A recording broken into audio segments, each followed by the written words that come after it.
Good morning, everybody. Good morning, grandmas. Had a terrible night's sleep last night. Drank coffee too late in the day.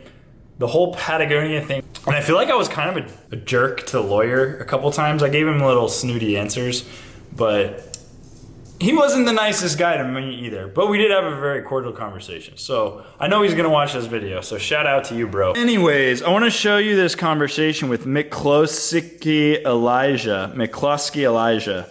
So he was saying, what do you think Trek thinks about vintagetrek.com? So if you go to vintagetrek.com, they have a dash in between vintage and trek. And they have this beautiful website. This is kind of what I wanted to do with vintagepatagonia.com. It's a beautiful website. Let's go to Trek brochures. So they have all of the brochures, pictures of them for their website all over. And is Trek mad? I don't know. Did Trek come after them for the website? I don't know. I really don't know. So you could go to trekbikes.com and look at their archives. You can't really go to patagonia.com and look at their archives. I would love for them to publish all of their old magazines. They are a beautiful resource. Oh, that would be awesome. Back to trek.com. Anyways, model years, colors. They got all this content based on vintage Treks. You got galleries of pictures, of tubes, of emblems. It's just beautiful. So vintage Patagonia, something could be built like this out over time. Obviously they didn't build this in a day. Bike resources, like this is such a good website. Serial numbers, brochures, and you can pull up the PDF and look, you got the whole entire brochure. It's open for the world to enjoy, to consume the content. McCloskey Elijah on Instagram makes a really good point that an increase in demand and price for vintage pieces or used pieces of a brand will have this substitution effect for new goods, and that will elevate the brand, securing a longer term prestige for the brand. 100% agree. It's interesting that Trek people and people that wear Patagonia, there might be a little bit of overlap between the two types of people. Just saying. All right, enough about Patagonia. We need to work on this bad boy. Oof. And then eventually we need to work on this bad boy right here. All right, so you may or may not be familiar with Mr. Brompton. Got a flat in the rear, bought a tube from Walmart yesterday. I'm going to change the rear tube because that's what we do. Pretty sweet. Just like that, there's our bicycle. More or less, with a bad back too. Got a nice flat in the back, the stem of the stem blue, completely blue. And yeah. All right, so we need to get to this rear wheel, all of this weird Brompton proprietary stuff we're gonna have to get to. It doesn't look that complicated. Looks like if I just take off this thing here. Right, so after some further research, that will not work. I need a different tube because the tube I bought is too big for this bicycle. That's the thing about Brompton. It's like everything on it is weird size. Proprietary Brompton. So the Prius is giving me that code that if you saw yesterday's video, I got a triangle of death. I just ordered the whatever thing that I needed. The diagnostic cable off of eBay, it was 19 bucks. Hopefully that will help me figure out what's wrong with it so I can fix it. So I just gotta go clear my head. I'm gonna take the Helix since the Prius is giving me issues. But the Helix is like there and it needs to like go out there. So we gotta do that. Will she start? Probably. She always starts. We'll get her out before we start her.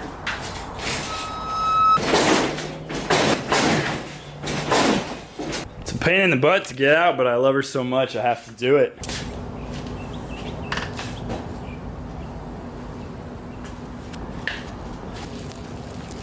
All right, we are out. Will she start? She always starts. Might take a couple turnovers, but I think she'll start. Come on, baby.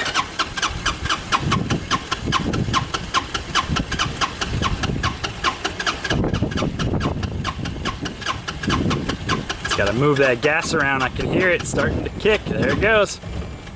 There she goes.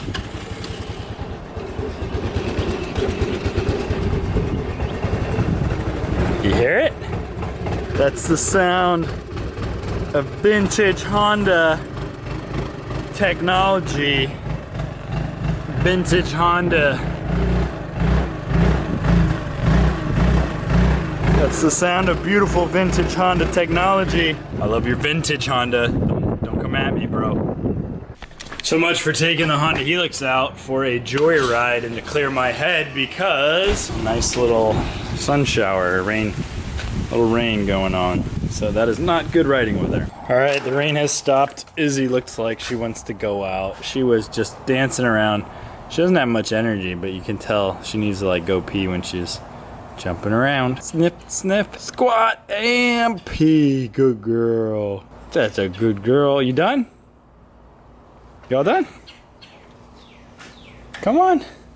That's a good girl. Because it stopped raining, we are going to go clear our minds on a beautiful Honda Helix ride. Kind of want to stop by the Goodwill too. I haven't been there in a while. So we'll stop by Goodwill. Maybe I'll grab a Publix sub and then some bicycle shops to try to get the Brompton tire to get that the Brompton tube in order to get the Brompton fixed today. That would be ideal before we go get ranged. There's this place called Bicycle Center. We're gonna check that out. And then there's a Rich's Recycled shop across the street. That place is awesome. So if they don't have it here, I'm gonna go there. He'll most likely have it, but this place probably not. We'll see anyways. All right, well, they proved me wrong. I got a 16 by 1 3/8 right there. It is a Presta valve.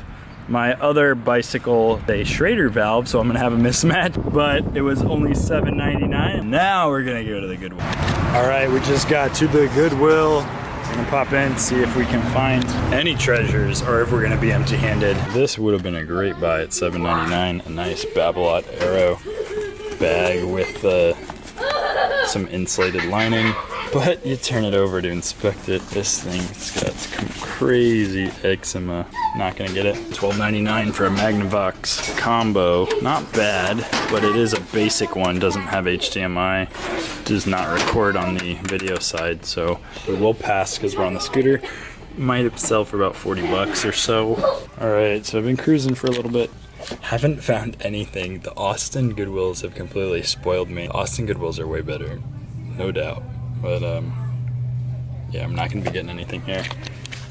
Nothing, not even any scraps. Kinda wanna go to Publix to get a sub. Andy's coming over later today, and then I'm going to Tampa. The line for the Publix sub was unbearable, so we opted in for some fried chicken. The greatest thing about this is it can fit right there in my trunk and make it home. Mom's home, which means Andy's home.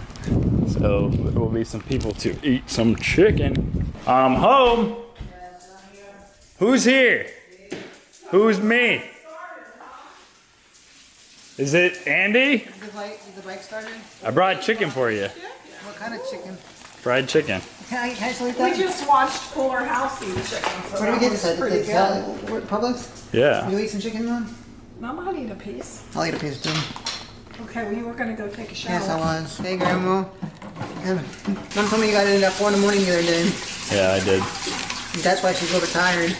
I've been overtired too. I'm still not back. You filled up. Still not back into my regular We habits filled since up that we flight. gassed up the car for you. Well, good. So when you wanna get. I was gonna let you put gas in, but it was flashing one bar, and I got nervous. I'll put gas in on. I'll fill it back up when we go. Okay, so we're working on the Brompton. There was some parts I had to take off here, and then the whole proprietary rear derailleur came off there, or the rear derailleur thing. A couple parts there. This thing is literally the most complicated setup that I've seen to change the rear tire, and I completely see why people do not like doing this, but this is where we're at right now. Let's see how easy we can pop off the tire from the rim.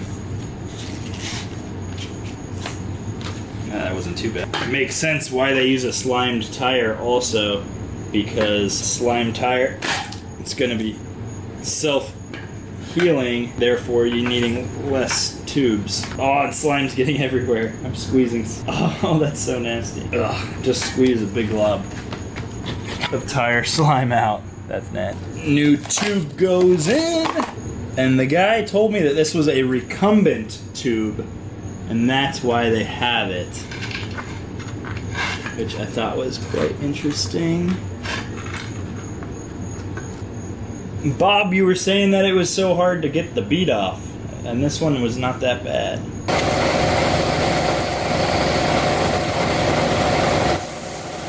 Had to use a little converter. Had to use a little Schrader, Presta to Schrader converter. But we are pumped. Now the brakes are not wide enough. Maybe I should not have pumped up the tire. Ugh. I don't know. I gotta see if I gotta release the air to get the tire in. And then pump up the tire. Because I don't see a quick release on these brakes. Kind of annoying. We will get it in. Yeah, so that's how you have to seat it in. You gotta release the air, seat it in, and then you tighten everything down. Alright, so it is pumped. Everything is good. Did a good job, Andy. We did it. Except for you didn't help at all. I did it all. I know you did. I'm about to drive an hour and a half to pick up Rachel from the airport. I am taking my mom's Prius C. Love this car because Lambo is giving me issues right now.